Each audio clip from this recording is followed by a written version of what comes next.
안녕하세요 여러분. 이번 디지털 메타버스 외교관에 참가해 주시면 감사드립니다.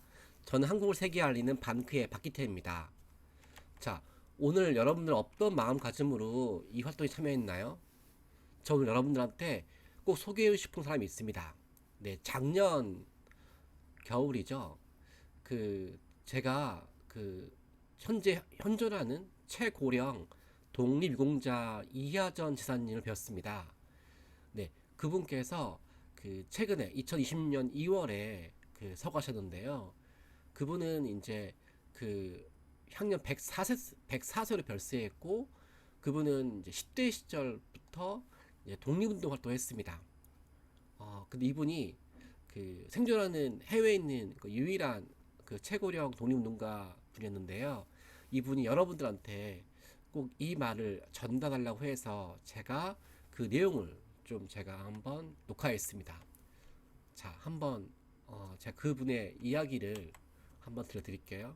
전부가 그때 일본 사람들 군인들한테 보냈다고. 한국에서 난 농산물을 한국에서 정말 참 좋은 농산물들을 나는데 그걸 선물을 일본 사람들 군인들한테 보냈다고. 일본 사람들한테 군인한테 한국 사람들은 조밥도 못 먹었다고. 조밥 또 혹은 보리밥도 아주 낮은 집, 그때 만두에서 나오는 아주 낮은 곡식을 한국 사람들한테 주고, 그때 진짜로 한국 사람들이 만든 농산물을 전부 일본 사람들의 군인들한테 보낸다고. 그래서 한국 사람들이 못 먹고 사는 것은 사실이었다고. 그만 그때 죽지 못해 살았다고. 그만큼 한국 사람들한테 그래서 그때 착주라는 말을 썼다고. 아주 착주를 해가지고서 전부 그것을 일본 사람들의 군인들한테 보냈다고요. 아주 그렇대요. 네, 이분이 저를 만나서 이런 말을 했습니다. 대한민국의 모든 청년들한테 일제강점기 때 본인이 체험했던 그 내용을 전파해달라고. 그리고 본인이 아주 거창한 업적을 남긴 독립운동가는 아니었지만 본인이 어떤 일을 해왔는지 나라를 지키기 위해서, 그리고 우리 역사와 문화를 세계에 알리는 방콕 회원들한테 꼭 이 말을 전하려 했습니다. 자기를 기억해달라고. 자기는 살아있는 증거라고. 일제강점기 때 우리가 얼마나 착취를 당했는지 그 일을 기억해달라고. 자, 이런 일본 한국인들한테 질낮은 신랑만을 남겼고, 우리는 차별과 착취 속에 사회했다고. 그 시절 한국인의 말 그들 착취 대상이었고, 죽기부터 살았다고. 이 최고령 독립운동가 이혜전 지사님께서 지금 여러분들한테 했던 그 메시지가 지금 우리와 어떤 연관이 있는지 한번 지켜볼까요, 여러분? 자, 전 세계적인 한류 열풍이 불고 있죠. 현재 한류는 2억 명의 한류 팬이 있을 만큼 정말 대단한 열풍이 불고 있습니다. 그리고 전 세계에 또 다른 열풍이 있죠. 바로 AI 열풍이죠. 지금 AI 사용자가 18억 명을 돌파했습니다. 자, 이렇게 한류 열풍과 AI 열풍이 우리한테는 기회이자 위기입니다. 자, 일단 왜 기회일까요? 자, 100년 전에 우리는 전 세계에 한국 역사 문화가 잘못 알려졌습니다. 그리고 일본 제국주의가 한국을 식민지배하면서 잘못된 가짜뉴스를 뿌렸어요. 해외 교과서에, 해외 외신에. 자, 이런 내용이 해외 초중고 교과서에 많이 나와 있는데, 이게 한류 열풍을 타고 이제 이영미 한류 팬들이 방탄소년단과 블랙핑크라든지 한국 드라마나 음악을 보면서 그 다음 단계로 이제 한국 알고 싶어서 한국 역사와 문화를 이제 보게 되겠죠. 그때 바로 잘못된 우리 역사 문화가 빠르게 홍보가 될 수 있습니다. 그러면서 한국 한류 열풍은 우리한테 엄청난 위기이죠. 그리고 AI 열풍도 마찬가지죠. AI가 해외에 있는 교과서와 외국 신문 이런 데이터베이스에 있는 자료가 많이 근거가 되고 있는데, 이런 자료가 바로 잘못된 내용이 많습니다. 그래서 이런 내용이 이런 AI 열풍을 타고 동일하게 또 확산될 수 있겠죠. 동시에 우리한테 기회이기도 합니다. 왜일까요? 바로 우리 역사 문화를 적극적으로 한국인들 알리면 이 한류 팬들한테 잘못된 정보가 보여주기 전에 우리 스스로 올바른 역사를 전파할 수 있겠죠. 무려 2억 명의 한류 팬들이 우리를 기다리고 있고, 또 AI가 잘못된 내용이 있는 것도 확실하지만 동일하게 AI 데이터를 기반하기 때문에 우리가 적극적으로 지금의 AI 상에서 참고할 수 있는 데이터에, 즉 해외에 있는 웹사이트에, 해외에 있는 다양한 백과사전에 우리 한국 역사문을 홍보한다 그러면 적극적으로 AI가 그 내용을 받아들여서 올바른 내용을 전파하겠죠. 이런 의미에서 한류 열풍과 AI 열풍, 우리한테 위기이지만 동시에 기회입니다. 자, 다시 말씀드리면 전 세계 한류 열풍, 하지만 전 세계의 AI 교과서 백과사전 소개된 우리나라 역사를 볼까요? 자, 저한테 온 편지 보겠습니다. 수업 시간 외국 친구가 저한테 이러는 거예요. 한국 역사 배울 게 뭐가 있어? 중국의 역사에다가 일본의 지배가 되게 되잖아. 그리고 세계사 수업 시간에 중국 만리장성을 배우고 있는데 중국 만리장성이 한반도 표안까지 이어진 것을 확인했어. 그럼 고대 한국의 고구려 역사는 중국 역사야? 그래서 제가 직접 한국 역사를 알려주려고 AI와 웹사이트를 검색했더니 충격받았다는 거죠. 왜냐면 바로 한국은 중국의 식민지였고 후에 일본의 식민지가 되었다. 또 생선형 AI에서 중국 만리장성이 표안까지 이어져 있는 것을 확인했습니다. 자, 그 내용 볼까요? 이게 미국의 교과서에 나와 있는 우리나라 소개서인데요. 여기 보시면 첫 줄에 차이나 컨트롤 더 페니슐라 for much of Korea history. 중국은 한국사 대부분을 컨트롤 조정했다. 그리고 두링 더 당 다이너스티, 당나라 중국 당나라 동안에 코리아 once again became a colony of China. 여러분 콜로니가 뭐죠? 식민지. 자, 당나라 동안에 한국은 다시 한번 되었다. 중국의 식민지가. 여러분 우리는 1910년 일제강점기를 제외하고는 다른 나라의 클로니, 즉 식민지라는 말을 사용할 수가 없잖아요. 근데 일본이 한국을 식민지배하기 전에 한국은 중국에 다시 한번 되었대, 식민지가. 이 말은 뭐예요? 그 전에도 식민지라는 얘기잖아요. 처음부터 식민지, 당나라 때 한 번 더 중국의 식민지, 이런 중국의 식민지를 1910년도에 일본이 합병했대요. 여러분 이런 내용이 우리나라 교과서에 안 나왔는데 해외 교과서에 퍼진 내용이죠. 자, 여기서 좀 신기한 게 볼까요? 한국이 국가 시작 때부터 중국이 식민지였습니까? 그리고 왜 우리나라 소개하는데 주어가 중국과 일본이죠? 동일한 미국 교과서에 일본을 소개할 때는 주어가 재팬이고 중국을 소개할 때 주어가 차이나인데 한국 소개할 때는 주어가 차이나인 재팬이에요. 해외 교과서에서 주어가 뺏긴 상태죠. 그리고 우리가 일본한테 식민지를 당했지만 그 전에 우리한테는 유구한 역사 찬란한 문화가 있잖아요. 중국이 침략해서도 우리는 당당하게 싸웠고 또 이겼잖아요. 근데 이런 수천 년 역사 동안에 100%가 다 중국의 식민지 역사라고 기록된다고 하면 말도 안 되는 거죠. 더 나아가 우리의 유구한 역사 찬란한 문화가 축소되어 있죠. 더 나아가 시험 문제에 중국의 한국 통치는 한국 문화에 어떤 영향을 끼쳤는가. 이렇게 오랜 기간 동안에 해외 교과서에 퍼진 내용이 오늘날 이제 데이터로 AI 상에서 확산이 되었고 그 AI 상에서 또 메타버스로 디지털로 끊임없이 악순환이 되는 거죠. 이런 내용 또 웹사이트로 찾아나 볼까요? 이건 캐나다 정부 사이트인데요. 한국 역사는 끊임없이 정복당한 역사였다. 오랫동안 중국의 지배가 되었고 1910년도 러일 전쟁 이후로 일본의 지배가 되었다. 이렇게 해외 교과서 내용이 해외 웹사이트로 퍼지고 이 내용이 또 AI로 퍼지겠죠. 자, 이거 보면 옥스퍼드 교과서인데요. 고대 한국 영토, 즉 고구려 백제 신라 영토를 전부 다 중국 영토로 표현했습니다. 이게 중국의 교과서가 아닙니다. 해외 유명한 옥스퍼드 교과서에서요. 우리가 알고 있는 고구려 역사가 다 중국의 역사라고 말하는 거죠. 말도 안 되는 거지만 이런 내용이 되어 있는 것입니다. 또 방크에서 해외 유명한 교과서 40권을 분석해 보니까 이 36건이 잘못되어 있었어요. 고구려 관련해서. 즉 원래 중국이 전 세계 대표하는 문화유산 만리장성 위치는 중국 스스로가 유네스코에 등재시킬 때 북경 근처, 즉 서해간이 만리장성의 끝이라고 소개했지만 이게 수십 년 동안 중국이 홍보했어요. 어떻게? 북경 근처 서해안 끝이 아니라 바로 평양까지 이어졌다. 말도 안 되지만 이렇게 평양까지 확산시켜 놨어요. 그리고 심지어 그 함경도에 있는 고구려의 성까지 무려 중국성이라고 왜곡시켰어요. 즉 중국이 고구려 역사를 중국의 역사로 둔갑시키기 위해서 고구려 성도 중국성으로 만들어 버렸고 또 만리장성 위치를 고구려 영토까지 다 점거해 버렸고 더 나아가서 평양까지 해놓은 거죠. 이렇게 그 고구려 영토까지 다 중국 유토해버린 과정에서 이제 중국의 고구려 역사를 왜곡하는 것뿐만 아니라 중국이 세계인들한테 자랑스러운 문화유산, 즉 만장성을 선봉대로 해가지고 그 만장성을 통해서 우리나라 역사를 왜곡하고 있는 거죠. 이것도 각 나라 교과서로 홍보하고 있습니다. 이게 왜 무서운 걸까요? 바로 세계인들이 중국을 알고 싶을 때 가장 먼저 보는 게 만장성인데 이 만장성이 중국의 문화유산을 통해서 우리나라 고구려 역사를 왜곡하고 있기 때문이에요. 근데 중국 스스로가 과거에 만리장성 위치를 6,000km로 발표했지만 계속 확단시키더니 이렇게 늘어나고 있는 거죠. 그리고 더 큰 문제는 뭐냐면 이 중국이 압록강 인근에 고구려 성인 박작성의 흔적을 없애버리고 그 자리에 후산 상성이라고 쌓고 이를 그 만리장성이라고 우기고 있죠.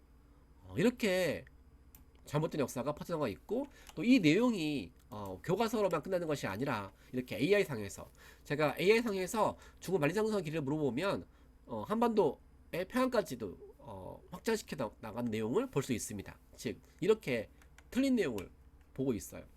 또 다른 내용 볼까요? 호주에서 유학 중인 학생입니다. 즉 중간고사 시간에 시험 문제를 푸는데 한국과 일본 사이의 바다는 무엇인가 출제되었고 정답은 일본이라고. 우리는 동의했지만 이 내용이 해외 교과서에 퍼져 있는 거죠. 그래서 이 학생이 항의하니까 교과서가 맞지 네가 맞겠니? 라는 식으로 답변했대요. 자, 그 교과서를 볼까요? 이게 미국 교과서 내용인데 한국과 일본 사이의 바다 이름을 일본이라고 해놓고 시험 문제 한국과 일본 사이의 바다 이름 무엇인가를 출제하고 있습니다. 왜 이렇게 다른 나라의 바다 이름 문제가 이렇게 주요 교과서에 중요한 시험 문제로 나올까요? 여기 뭐 소지 교과서인데요. 시1번에 일본이라고 해놓고 정답이 독일하면 틀게 났습니다. 그리고 구글에 독도를 쳐보면 이 180만 개 된 정보 중에서 1만이 들어가는 게 저 리앙쿠르 락스라는 표기인데 리앙쿠르 락스는 그 리앙쿠르 즉 프랑스 배 이름이거든요. 프랑스가 1800년도에 동해안 지나가다가 발견했어요. 독도를. 근데 독도의 이름을 독도로 하지 않고 프랑스가 발견했다고 프랑스가 발견한 바이덩어라고 해놓은 거예요. 이 내용 21세기 현재 우리 한국이 세계에 알고 있는 독도 이름이 들어간 게 아니라 이렇게 리앙쿠르 락스라고 표기가 되면은 일본 홍보하는 것처럼 독도는 원래 무인도였다라는 그래서 이렇게 독도 고유 이름 없다는 식으로 홍보될 수 있는데 이런 일본이 원하는 이름이 구글 사이트에 홍보되고 있다는 얘기죠. 또 해외 유명한 정보 사이트에서 이 CIA 같은 해외 가장 파급력이 큰 정보 제공 사이트에서 이렇게 독도가 리앙쿠르 락스 그리고 동해 일본해라고 표기되어 있는 거죠. 이렇게 또 일본을 소개할 때도 이렇게 독도가 리앙쿠르 락스라고 표기되어 있고 이렇게 화살표로 강조되어 있죠. 한국과 일본 사이의 두 나라의 지도를 비교해 보면 이게 해외 아주 유명한 CIA라는 수백만 명이 보는 수백만 명이 볼 수 있는 그 사이트에 정보를 제공하는 그 미국의 국가정보기관이라는 곳에서 배포하는 거 보니까 여기서 이렇게 한국에서는 동해, 서해, 남해가 적게 표기되어 있고 일본은 이렇게 바다 영토가 엄청 크게 표기되어 있어요. 이러면서 이 독도 부분은 일본 지도 보시면 알겠지만 화살표로 리앙쿠르 락스를 표기해보고 여기 설명 부분은 독도와 다케시마가 이렇게 치열하게 싸우고 있다는 식으로 일본이 원하는 내용이 들어가 있죠. 또 해외 교과서를 보시면 한국은 전체 역사를 통해서 외국의 침략, 합병, 점령을 당했다. 그 결과 한국인들은 그들 자신을 고래사에 낀 새우라고 불렀고 새우가 되었다고. 이렇게 일본과 중국을 고래라고 비유하고 한국을 새우라고 비유하고 있어요. 이 내용 한번 볼까요? 이게 미국 세계사 교과서에 나온 내용인데 한국이 왜 고래사에 낀 새우라고 설명하시오. 그 이유는 한국 속담에 고래 사이에 새우가 뭐 등 터진다는 식으로 이렇게 말도 안 되는 이건 속담 한 개를 비유해서 한국이 왜 새우인지를 설명한 일을 하고 있죠. 그 결과 또 이런 내용이 퍼졌어요. 한국은 일본과 중국 사이에 오랫동안 고래사에 낀 새우였지만 오늘날은 경제 발전으로 중요한 새우가 되었대요. 오랫동안 우리가 왜 새우였습니까? 왜 일본과 중국은 우리나라 전체 역사 속에서 고래라고 할 만큼 그런 나라입니까? 우리나라 전체 역사 5천년 다 새우였습니까? 말도 안 되죠. 우리가 역사를 제대로 홍보하지 않다 보니까 이렇게 잘못된 내용이 퍼져나가는 거죠. 또 경제 발전됐지만 전혀 새우라고. 저 이때마다 해외 교과서 출판사한테 권유합니다. 우리는 일본과 중국 사이에 낀 새우가 아니라 바로 패권주의로 가는 역사를 왜곡해서 패권주의로 가는 중국과 일본을 이제 고래라고 비유하면 우리는 그 고래를 품을 수 있는 바로 바다와 같은 민족이라고. 우리는 새우가 아니라고. 바로 일본과 중국이라는 패권주의를 품어서 동아시아 평화를 갖고 또 세계 평화를 위해서 힘쓰는 그런 바다와 같은 민족이라고 이렇게 제가 굳혀서 홍보하고 있습니다. 미국 버지니아 교과서에서 12년을 가졌는데 초중고교 시간에 한국사에 대해서 배운 것은 20분이네. 이것도 미국이 선전한 한국 전쟁의 전부였대요. 프랑스에서는 한국에 대해서 두 가지를 배운대요. 일본의 한국 침탈과 한국 전쟁. 그 외침과 침략의 관점을 소개하죠. 한류 열풍을 통해 한국 알고 싶어하는 사람 많지만 해외 교과서 여전히 가난한 나라라고 비하돼 있다는 얘기죠. 전 최근 내용 편지예요. 요즘 한류 열풍으로 미국에 있는 선생님들이 이제 그 책 같은 거를 사서 한국에 대해서 알고 싶어 한다고 가르치고 있는데 그 책에서 교과서뿐만 책에서도 한국의 역사는 중국의 속국이었고 도요가 일본이라고 표기되어 있는 거죠. 이렇게 한류는 우리한테 엄청나게 위기입니다. 왜냐면 이렇게 외국 교과서에 잘못된 내용이 이제 빠른 시간에 확산될 수 있다는 얘기잖아요. 또 우리가 우리 역사 문화 홍보하지 않는 건 어떻게 되게 볼까요? 이거는 유럽에서 인기 있는 책자인데요. 중국의 수많은 문화유산에 대해서는 자세하게 표기되어 있죠. 그리고 일본을 소개하는데도 문화유산이 자세히 표기되어 있어요. 근데 한국에 소개할 때는 한국 영토 위의 부분엔 그 이렇게 강아지가 들어가 있는 거예요. 여러분 우리나라를 대표하는 문화유산 강아지입니까? 제가 항의했더니 이런 답변이었습니다. 이 강아지는 한국 강아지가 아니래요. 즉 우리 교과서 우리 책자에서는요 한국에 대해서 문화유산이 소개 안 되어 있대요. 단지 중국을 소개할 때 중국에 엄청나게 문화유산이 있으니까 마침 한국을 소개 안 하고 한반도의 빈자리에 중국의 문화유산을 넣어둔 거래요. 즉 우리나라는 소개 안 되어 있고 저 강아지는 중국의 문화유산을 소개하는 강아지인데 중국에는 이미 꽉 차 있으니 빈자리 한국을 넣어버리는 거죠. 말도 안 되는 거죠. 제가 적극적으로 항의에 답변했습니다. 향후에 한국에 대해 소개할 때 저 강아지 대신 우리 문화유산을 넣겠다고 답변이 왔어요. 이렇게 우리가 알리지 않으면 이 내용이 전반적으로 전 세계에 퍼지게 됐죠. 자, 제가 맨 처음 보여드린 그 독립운동가 대사님 메시지 기억나시나요? 일제강점기 우리는 우리 어떤 그 소중한 식량도 착취를 당했죠. 오늘날에는 이 식량이 데이터입니다. 데이터. 외국 교과서에 우리 역사 문화가 제대로 홍보되지 않으면 이렇게 잘못된 내용이 퍼져나가서 우리 적극적으로 데이터 상에서 해외 교과서든 메타버스든 AI 상에서 적극적 데이터 상에서 우리 역사 문화를 홍보하지 않으면 이렇게 한국을 대표하는 문화유산에 강아지만 들어가겠죠. 캐나다 웹사이트에 이어서 이 프랑스 박물관에서도 우리 한국사를 소개하는 곳에 한국이 삭제되어 있고 중국과 일본만 되어 있으며 동해가 일본어가 나와 있습니다. 우리 한국 영토가 아예 중국 영토로 되어 있죠. 이제 우리가 디지털 AI 메타버스 상에서 새로운 우리나라 역사를 알려야 됩니다.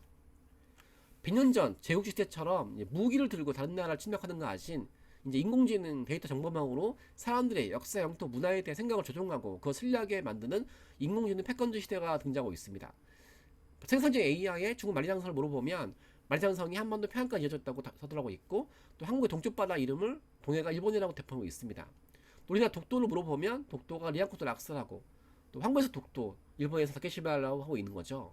이렇게 해외 유명 AI가 한국에 대한 틀린 자료가 있는 것은 영문 자료를 기반하고 있고 그 영문자 학습한 자료는 오랜 기간 동안에 일본과 중국 정부가 전 세계 홍보한 자료를 기반하고 있죠. 그래서 저는 그 해외 교과서 100가지 웹사이트 세계 지도에 잘못된 역사에 대한 내용을 AI로 지금 이어지고 있는 상황에서 우리가 홍보하지 않으면 이제 기하급수적으로 퍼져나가겠죠.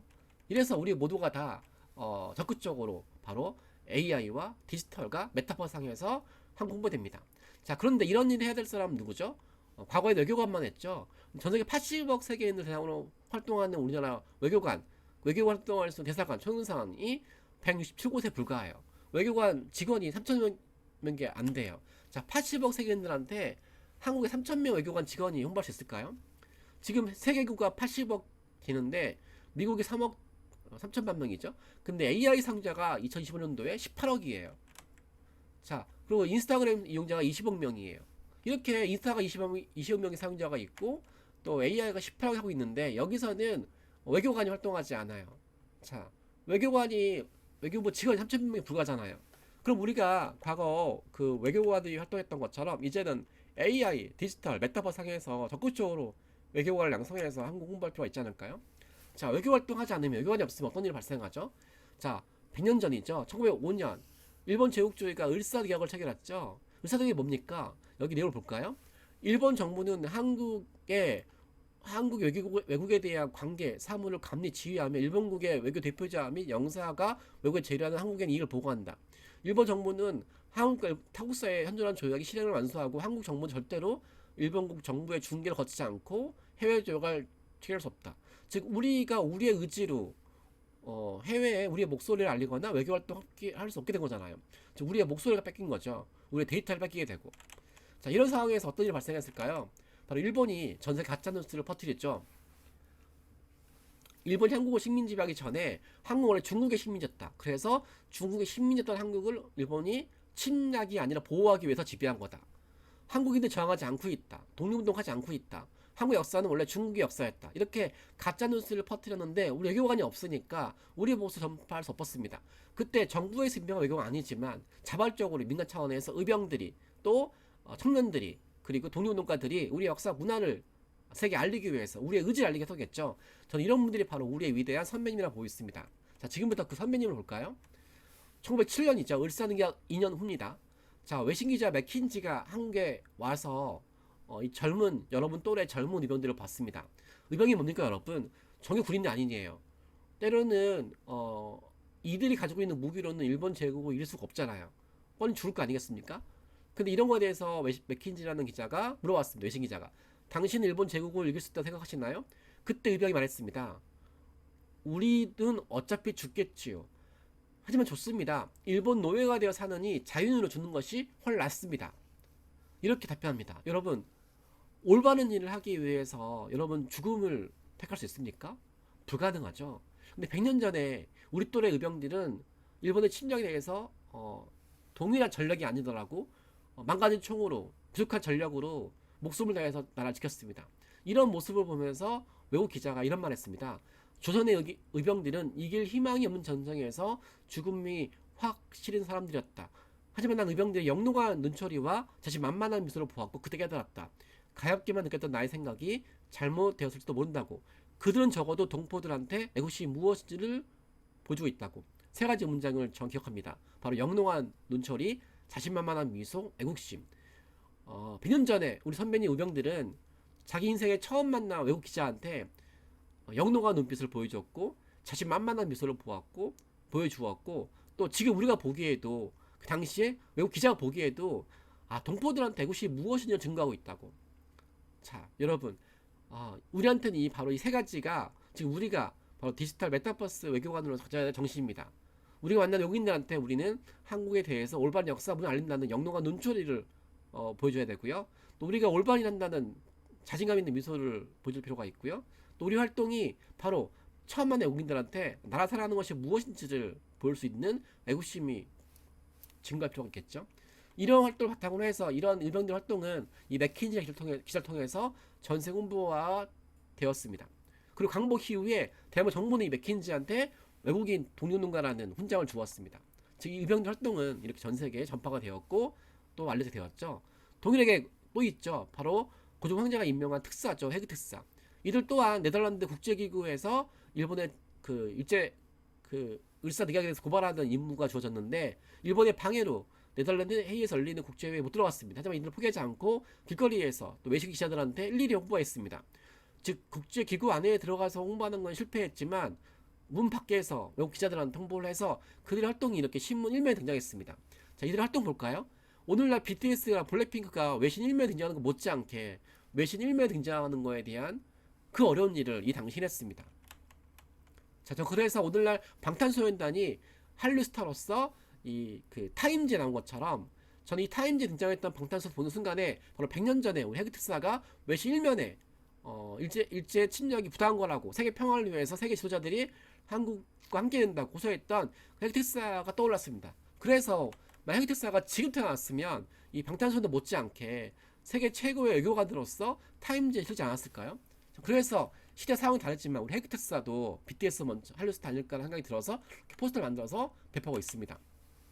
그리고 롤링스톤즈라는 유명한 음악 잡지에서 우리 블랙핑크가 등장했죠. 자, 이들과 비슷한 나이 또래는 의병들 1907년 우리 맥킨지 기자한테 영롱한 눈초리와 자신만만한 미소, 애국심을 보였던 그 의병이 지금 태어났으면 자기 분야에서 죽음을 무릅쓰고 그 나라를 지켰던 그 용기로 아마 이렇게 블랙핑크처럼 자기 분야에서 이렇게 세계를 대표하지 않았을까요? 저는 그래서 롤링스톤즈 잡지에 의병을 넣어봤습니다. 그래서 시대 상황은 다르지만 우리 의병도 할 수 다닐까요? 저 이들의 활동을 담은 영상 만들어서 바로 전 세계에 홍보하고 있습니다. 한번 볼까요? BTS 2018년 2021년에 이어 세 번째 타임즈 표지 모델 팝의 최강자 블랙핑크는 한국이 배출한 가장 인기 있는 아티스트 중 한 팀.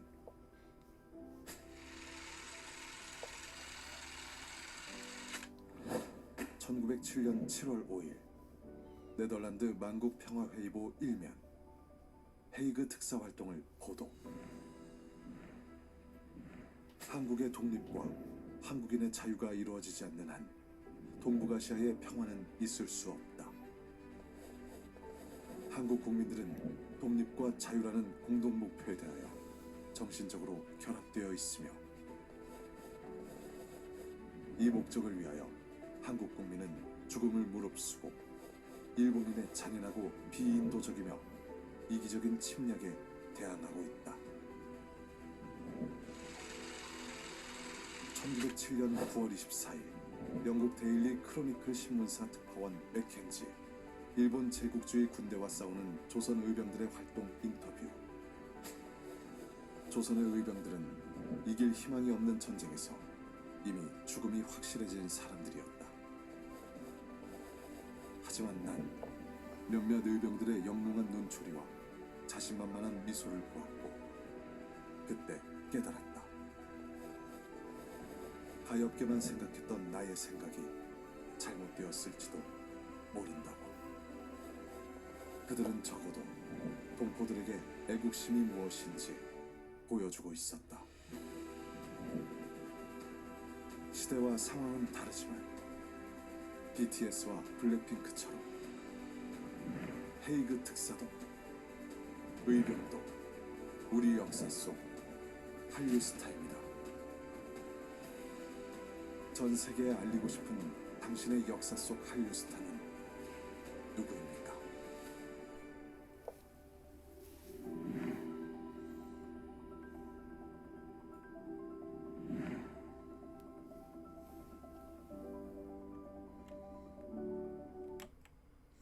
네, 이렇게 우리 100년 전에 의병과 헤그텍사의 활동이 지금 우리가 하고 있는 디지털 AR 메타버스 외교관의 어쩜 위대한 선배님이라 전 보고 있습니다. 근데 여기 또 위대한 분이 계십니다. 이분은 한국인이 아니었어요. 미국인인데 100년 전에 청년으로서 우리 한국을 위해서 치열하게 우리 역사 문화를 홍보했던 분입니다. 전 이분이 또 우리의 위대한 선배님이라 보고 있습니다. 자, 이분은 정말 왜 중요한 분이냐면은요. 한국의 역사 문화 홍보하는 것 뿐만 아니라 한국에 대해서 전 세계에 잘못된 내용이 퍼졌을 때 아주 치열하게 싸웠습니다. 일본 제국주의가 전 세계에 한국엔 역사가 없다, 문화가 없다, 미개하다 이렇게 홍보했고 그 내용을 바탕으로 해서 해외 학자가 적극적으로 해외 홍보했는데 그 내용 볼 때마다 이 호머라버트라는 분은 한국 역사 문화를 알리기 위해서 20권의 한국 속의 단행본과 304편의 논문 기고문을 발표했습니다. 그리고 특히 이분은 해외에 틀린 내용을 소개한 학자들한테 적극적으로 항의서한을 보냈어요. 대단하지 않습니까? 오늘날 한류팬 2억 명이 있지만 그 한류팬이 이렇게 100년 전에 우리가 나라를 빼앗긴 상황에서 한국을 위해 싸운다는 게 목숨을 걸어야 되는데 이런 상황에서 외국인으로서 한국을 소개하는 20권의 단원본과 304편의 논문을 써서 홍보하는 게 정말 쉽지 않거든요. 자, 저는 이분이 정말 어떻게 활동했을까 궁금해서 이분 활동을 정리해봤습니다. 바로 1886년도에 미국에서 우리나라에 공립학교 교사로 들어왔어요. 와서 이제 영어를 가르치면서 한국 청년들한테 영어를 가르치다 보니까 이제 한국어를 배우는 것이 더 잘 가르쳐 주셔서 한국어를 공부했습니다. 한국을 공부하다 보니까 한국 역사 문화를 공부하게 됐어요. 그러다 보니까 일본이 전 세계에 한국에 대해서 잘못된 역사 문화 홍보를 알게 되었고 본인이 적극적으로 한국의 역사 문화를 이제 영어로 번역을 해서 해외 홍보하겠다는 마음을 먹었습니다. 그래서 오늘날 뉴욕 타임즈 전신이죠. 뉴욕 트리뷴에 한국이 얼마나 우수한지를 전파했고요. 또 이분은 독립신문을 영어로 만들어서 홍보했고 또 아리랑을 최초로 서양식 공개로 홍보했고 특히 미국 월간지 하퍼스에 1899년이죠. 한국의 찬란 역사 문화유산을 소개하기 위해서 훈민정음, 거북선, 금속갈자 한국 모든 발명품을 소개해서 홍보했습니다. 대단하지 않습니까? 특히 해외 학자들이 한국에 대해 잘못된 내용을 일본인 잘못된 내용 그대로 받아들여서 홍보할 때 적극적으로 이제 시정해서 적극적으로 시정하는 활동을 했습니다. 자기 전체 인생 모든 걸 다 걸어서 일본의 한국에 대한 역사 왜곡을 고발했고 적극적으로 한국 독립을 지원했습니다. 이분 돌아가시면서 소원이 뭐였냐면 나는 죽는 날까지 한국의 독립을 위해 싸울 것이라고 말했고 결국 이분은 한국 땅에 묻혔습니다. 자기 전체 인생을 전부 다 한국을 위해서 헌신한 분이죠. 자, 이렇게 이분의 활동이 너무 감동스러워서 제가 이렇게 여러분들한테 이분의 업적을 알릴 수 있는 영상을 만들었습니다. 한번 볼까요? 잉글랜드 프리미어리그 축구 선수 손흥민. 한국의 매력을 전 세계에 알리는 한국 홍보대사 위촉. 걸그룹 브레이브 걸스. 전 세계 1억 5천만 한류 팬들에게 한국을 알리는 한국 홍보대사 위촉. 배우 이민호. 한국어, 한국 문화를 전 세계에 알리는 홍보대사 위촉. 시대와 상황은 다르지만 손흥민, 브레이브 걸스, 이민호처럼 전 세계에 한국을 알린 우리 역사 속 한국 홍보대사가 있습니다. 1886년 미국에서 한국에 들어와 관립학교인 유경공원 교사로 활동. 1889년 미국 뉴욕 트리뷴에 한국어라는 글 발표. 한국 역사 최초로 한글과 한국어의 우수성을 전 세계에 홍보. 1891년 한국 역사 최초로 한글 교과서인 3인 필지를 저술. 1896년 한국 역사 최초로 한글 신문인 독립신문의 창간을 돕고 영문판 편집 업무 담당. 1896년 한국 역사 최초로 아리랑을 서양식 음계로 옮겨 전 세계에 홍보. 1899년 6월 한국 역사 최초로 미국 월간지 하퍼스에 한국의 찬란한 역사와 문화유산 소개. 훈민정음, 거북선, 금속활자, 현수교, 비격진 철례, 한국의 5대 발명품 소개. 1903년 한국 역사 최초로 훈민정음 서문을 영어로 번역해서 해외 홍보. 한국어는 영어보다 대중연설 언어로 더 우수하다. 한국평론. 1905년 한국 역사 최초로 단군 시대에서 고종까지를 기술한 종합역사서 한국사 더 히스토리 오브 코리아를 저술하여 한민족의 역사 문화를 전 세계에 알렸다. 한국 역사, 문화, 예술 등에 관한 20권의 단행본과 304편의 논문 및 기고문을 발표하며 전 세계의 한국 홍보. 특히 조선의 독립을 위한 투쟁과 일본 제국주의에 의해 국제사회에 잘못 알려진 한국에 대한 왜곡된 역사와 편견을 바꾸는 데 앞장. 1882년 유명 역사학자 그리피스가 출간한 영화책 은둔의 나라를 대상으로 한국 역사에 대한 왜곡된 인식 시정 활동. 그리피스는 한 번도 조선에 와보지도 않고 일본에 머물면서 조선 관련 책을 썼다. 1885년 퍼시벌 로웰이 쓴 영어책 조선 고요한 아침의 나라. 조선은 고요한 아침의 나라가 아니다. 서광이 비치는 아름다운 아침의 나라로 지정해 줄 것을 요구. 1902년 미국에서 발행된 잡지 뉴 잉글랜드. 그리피스가 한국을 난쟁이 제국으로 비하하는 글을 기고 한국인을 마치 미개하고 지능이 낮은 열등 민족으로 표현했다며 반박글 기고. 조선은 은둔의 나라가 아니다. 그리피스는 제발 조선에 와보고 조선 관련 글을 쓰라. 1905년 대한제국의 밀사로 미국을 방문해 을사내객이 무효임을 호소. 1907년 네덜란드 헤이그 만국평화회의 특사로 활동. 일본의 조선 침략을 전 세계에 고발하는 국제여론 형성. 한국의 국권 회복을 위해 38년간 투쟁. 나는 죽는 날까지 한국의 독립을 위해 싸울 것이다. 1949년 이 사람의 마지막 유언. 나는 웨스트민스터 사원보다 한국 땅에 묻히길 원하노라. 한국인보다 더 한국을 위해 헌신한 이 사람의 이름 호머 헐버트. 당신이 생각하는 우리 역사 속 한국 홍보대사는 누구입니까?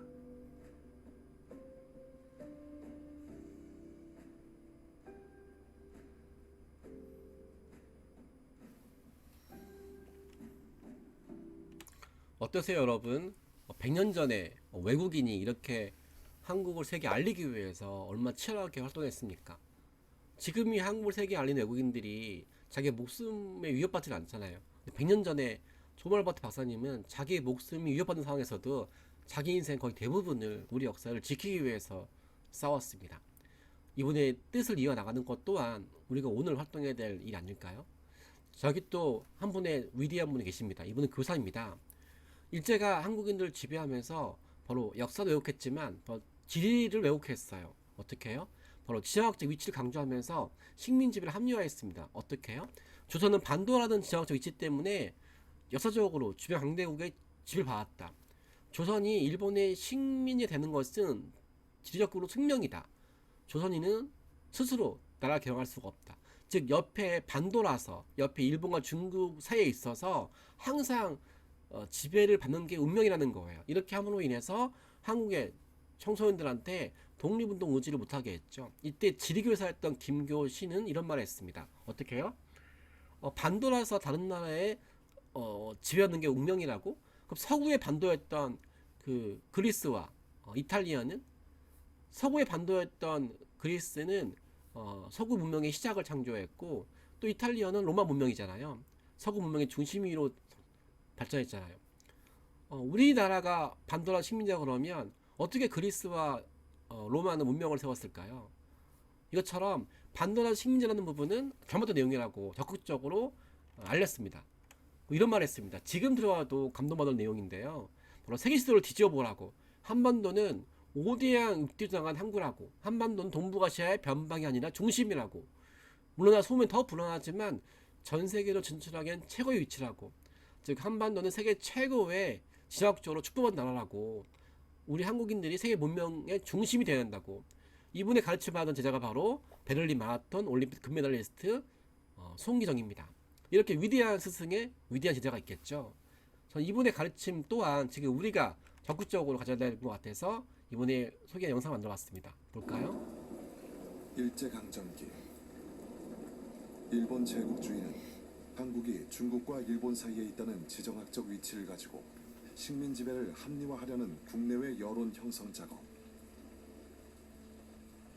조선은 대륙에 붙은 밥풀이다. 일본은 지리적 결함을 가진 조선을 외부 침략으로부터 보호하기 위해 조선을 지배하는 것이다. 조선은 반도라는 지정학적 위치 때문에 일본의 식민지가 되는 것은 지리적 숙명이다. 조선은 지리적 위치 때문에 주체적으로 나라를 경영할 수 없다. 이에 지리교사이자 독립운동가 김교신, 일본의 주장과 반대로 우리 한국이 지정학적 장점을 지렛대 삼아 아시아의 새로운 문명을 창조해 나갈 주인공이라는 비전 제시. 세계 지도를 뒤집어 보아라. 한반도는 고대한 육대주로 나아가는 항구다. 한반도는 동북아시아의 변방이 아니라 동북아시아의 중심이자 심장이다. 물러나 숨으면 더욱 불안하지만 세계로 진출하기에는 세계 최고의 위치다. 김교신, 1934년 성서조선에 조선지리 소고라는 글을 발표. 지중해의 심장으로 로마 제국을 탄생시킨 이탈리아는 한국과 같은 반도 국가이다. 강한 때에 주위를 지배하기에 편할 뿐더러 쇠약한 때에도 한가로이 낮잠만 잘 수도 없는 형편이니 조선 반도와 똑같다.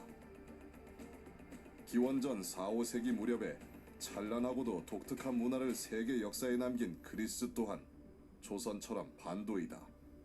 로마 문명과 그리스 문명을 통해 세계 역사에 큰 획을 그은 이탈리아와 그리스도 우리나라처럼 반도에 위치하고 있다. 비겁한 자에게는 안전한 곳이 없고 용감한 자에게는 불안한 땅이 없다. 조선 반도에 지리적 결함이 없다. 우리나라에 사는 한국인의 소질, 담력, 여하가 중요하기에 모든 한국인이 위대한 꿈을 품어야 한다. 한국 청소년들에게 우리나라 지리적 위치를 바라보는 새로운 관점과 꿈을 제시한 지리교사 김교신. 여러분이 생각하는 21세기 우리나라 지리적 위치에 대한 관점은 무엇입니까? 대한민국은 유라시아 대륙의 끝이 아닌 태평양 바다의 시작이고 일본과 중국을 이끄는 아시아 중심 국가입니다. 네, 여기 또 한 분의 대사가 있습니다. 여러분처럼 정부가 임명한 대사가 아니지만 자발적으로 민간 차원에서 본인이 대사라고 자임하면서 한국 알린 분이 계세요. 100년 전이죠. 자, 이분은 미국에 있던 동포였습니다. 즉 이분은 그 1903년 미국으로 이동한 후에 바로 미국에서 그 한국을 알리는 활동뿐만 아니라 그 미주에 있는 동포들로부터 동포들이 위급했을 때 현지 외교관이 없으니까 많이 힘들었을 거 아니에요. 그래서 이분은 본인이 대사관 역할을 수행함으로 인해서 동포들이 위험에 빠지면 도와주는 일을 했습니다. 특히 이분은 그 이제 이분 활동 중에 되게 중요한 게 있는데 우리 한국인 노동자가 일본인 노동자 취급되어 불이익을 받는 상황에서 일본 외교관이 한국은 일본의 지배를 받고 있으니 미국의 한인들도 일본이 보호해야 된다고 주장했습니다. 그때 이분은 정부 부처가 임명한 외교가 아니지만 본인이 직접 미국의 국무장관한테 편지를 보내 지금 미국의 한인은 일본의 강차편되기 이전에 미국에 도착한 사람으로 일본과 무관하다라고 항의선을 보내서 결국 이분이 미국의 우리 대한이 국민회를 이제 이분이 단체를 만들어서 이 단체가 미국의 총리사가 대사관 못지않게 권을 인정받아서 거의 이제 한국 임시정부처럼 활동을 할 수 있도록 지원받아서 이분이 직접 동포들을 보호하는 일을 하게 됐습니다. 그리고 정말로 오늘날 줌이 한국 대사 역할을 한 것이죠. 정말 대단하지 않습니까? 우리나라 대사관 없는 상태에서 본인이 대사관을 거의 세운 거예요. 그리고 거기 상태에서 고통받는 동포도 도운 거죠. 뿐만 아니라 이번 미국이 한글 학교를 세우고 한국 역사 문화 알리기 위해서 활동했습니다. 우리 또한 국가에서 임명받은 외교관 대상 아니지만 디지털 연회에서 AI 상에서 메타버 상에서 우리가 외교관을 그 외교부를 만들고 또는 메타버 대사관을 지어서 한국 알리잖아요. 우리 활동 또한 100년 전 이분과 똑같지 않을까요? 저 그래서 이분 활동 내용을 활동을 알리고자 영상을 만들어봤습니다. 우리는 볼까요? 이 사람을 주 미국 대한민국 명예대사로 임명하고자 합니다. 이 사람은 100년 전 미국에서 활동한 동포입니다. 그는 1903년 미국으로 이동한 후 1909년 2월 해외에서 대한민국 임시정부 역할을 자임한 대한인국민회 창립에 참여했으며 1913년부터 1918년까지 미주지역 총회장으로 3차례 활동했습니다. 그는 조국을 빼앗긴 상황에서 미국에서 한인 동포들을 보호하고 대변하는 주미 한국 대사 임무를 수행했습니다. 대표적으로 그는 미국 샌프란시스코 이민국의 한국 통역관을 자처하며 여권 없이 미국에 입국하는 한인들의 신원 보증인이자 이민 수속 대변인으로 활동했습니다. 1912년부터 1920년까지 샌프란시스코에 입국하는 애국지사 200여 명, 유학생 500여 명, 한인 여성 70여 명이 그의 도움을 받았습니다. 여권이 없어 미국 입국이 거부된 한인 청년을 대상으로 입국을 가능하게 하고 미국에 입국하는 한인 대부분의 이민국 서류 도착지가 이 사람의 주소일 정도로 한인들에게 그의 도움은 컸습니다. 또한 이 사람이 이끄는 한인 독립운동 단체 대한인국민회는 미국에서 한국의 임시정부 영사관으로 인정받아 공식 정부기관으로서 위임받게 되었습니다. 이 사람은 미국에서 한인들 보호뿐만 아니라 조국의 독립을 위해 애쓰고 조국의 역사와 문화를 세계에 알리기 위해 헌신했습니다. 1910년 11월 미국에서 대한소학교 설립, 어린이를 대상으로 한국 역사, 지리 교육.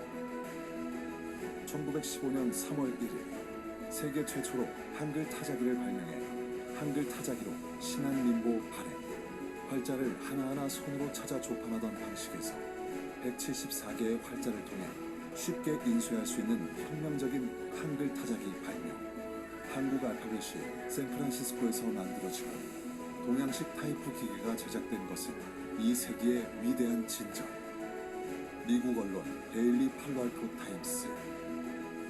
1921년 대한민국 임시정부의 외교 담당 기관인 구민위원부 조직에 참여해 미주에서의 독립운동에 전력을 다함. 1928년 6월 17일 이 사람의 나이 50세. 자신의 삶 대부분을 미주 한인 동포를 위해 헌신한 이 사람의 마지막 유언. 우리 동포들은 다 평안한지요. 보고 싶어요. 주 미국 대한민국 대사는 아니지만 나라를 빼앗긴 상황에서 대한민국 대사 역할을 한 이 사람, 이대위. 여러분이 생각하는 대한민국 대사의 자격은 무엇입니까?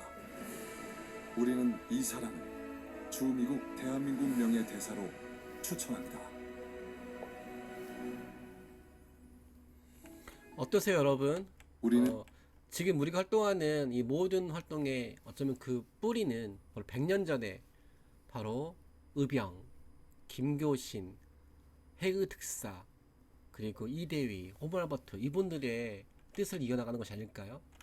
그래서 우리 방크 청년들은 국가에서 임명한 외교관은 아니지만 80억 세계인들한테 디지털 상에서, AI 상에서, 메타버스 상에서 적극적으로 홍보하고 있고, 그 결과 이렇게 수천만 권 발행하는 해외 유명 교과 출판사에서 방크의 청년들이 보낸 편지를 통해서 일본의 단도표기에서 동해가 병기되는 기적을 해내었습니다. 이거는 직접 답변이 온 내용이고요. 이 답변을 근거로 해서 이 출판에서 발행하는 모든 출판물에 동해가 들어갔습니다. 이건 지도회사인데요. 이분 여기는 직접 방크 활동을 직접 웹사이트에 올라왔습니다. 동해라고 소개하면서 방크 회원들이 적극적으로 해외 교과서 웹사이트에서 일본의 표기의 부당함을 알리고 있고, 그들의 주장이 훨씬 더 일본보다 타당성이 있어서 세계 주요 교과서 웹사이트에서 동의를 쓰고 있다. 마지막 인더 앤드 더 내셔널 프라이드 오브 코리안 피플 이즈 클리어 위너. 결국 한국과 일본 사이의 최후 전쟁의 승자는 한국인들의 애국심이라고 발표했죠. 그리고 아까 제가 처음 보여드렸던 캐나다 정보부처에서 그 우리 내용인데요. 한국은 오랜 기간 동안에 전복당한 역사였다. 중국의 지배가 되었고, 중국의 지배였던 한국은 1910년도 러전쟁 이후로 일본의 지배가 되었던 저 두 줄이 바뀌는 걸 볼까요? 코리아 이제 뷰티풀 랜드 인 더 파이스트 데드 이제 롱 앤 리치 히스토리 서세티브 컨퀘스트 도미네이트 이런 내용이 뷰티풀 롱 리치 한국은 아름다운 영토를 가진 유구한 역사와 찬란한 문화가 있다. 이렇게 식민지 역사에서 유구하고 찬란한 역사로 바뀌는데 방크 청년들이 6개월 동안 적극적으로 건의해서 바뀐 내용입니다. 여러분, 우리가 행동하지 않으면 이런 잘못된 내용이 이제 해외에 퍼져나가겠죠. 그래서 우리가 지금 무엇을 해야 되는지, 우리가 보내는 편지 한 통, 우리가 만드는 콘텐츠 하나, 우리가 알리는 문제 하나하나가 이렇게 역사를 바꿀 수 있는 중요한 데이터가 되고, 또 데이터는 우리나라의 새로운 이미지를 창조하게 할 수 있겠죠. 또 이제 잘못된 것뿐만 아니라 올바른 우리나라 문화에서 알리는 활동하고 있죠. 중국이 한복을 중국 한푸라고 이제 홍보할 때 우리는 분노하지 않았습니다. 바로 전 세계인들이 보고 있는 사전, 미국의 유명 사전 같은 곳, 이런 곳에 적극적으로 편지를 보내서 콜린스라는 사전 사이트에서 원래 한복이 없었는데 방금 청년의 건의로 이렇게 한복이 한국의 문화유산이라고 최초로 등재가 됐습니다. 즉 해외 교과서에서 잘못된 내용에 대해서 고치는 것뿐만 아니라 이제 올바른 내용을 등재하는 역할까지 하게 되었습니다. 옥스퍼드에 한복이 없었거든요. 근데 방크 회원들이 건의해서 우리 한복이 한국의 문화유산이라고 등재가 됐습니다. 즉 중국이 한복이 중국의 한푸라고 일컬었을 때 분노한 사람이 1000명이라고 그러면 이걸 적극적으로 알리는 사람은 거의 없습니다. 근데 방크 청년들이 이렇게 적극적으로 한복이 등재가 안 되어 있는 해외 교과 사전 같은 곳에 한복이 한국 문화유산으로 소개해서 이렇게 등재가 되었습니다. 그리고 이렇게 일본이 한국을 통합했다, 이렇게 일본이 한국의 역사를 지배했다, 이런 내용의 과정에서 일본이 왜곡한 내용만 이제 강조가 되고 우리 한국의 진실된 역사가 홍보되지 않고 있어서 그 내용이 또 하버드대라는 유명한 교과서에 등재가 되어 있어서 방금 청년이 건의를 했고, 그래서 독도가 표기되고 이렇게 틀린 내용이 시정이 되었습니다. 고등학생 방크 회원은 이렇게 미국의 교육 사이트에 울릉도가 일본어로 되어 있고 동해가 일본어가 된 내용을 건의해서 이렇게 시정이 되었습니다. 또 초등학생 회원이 브리티니커에 우리나라 문화유산 직제 관련된 오류를 이렇게 시정했습니다.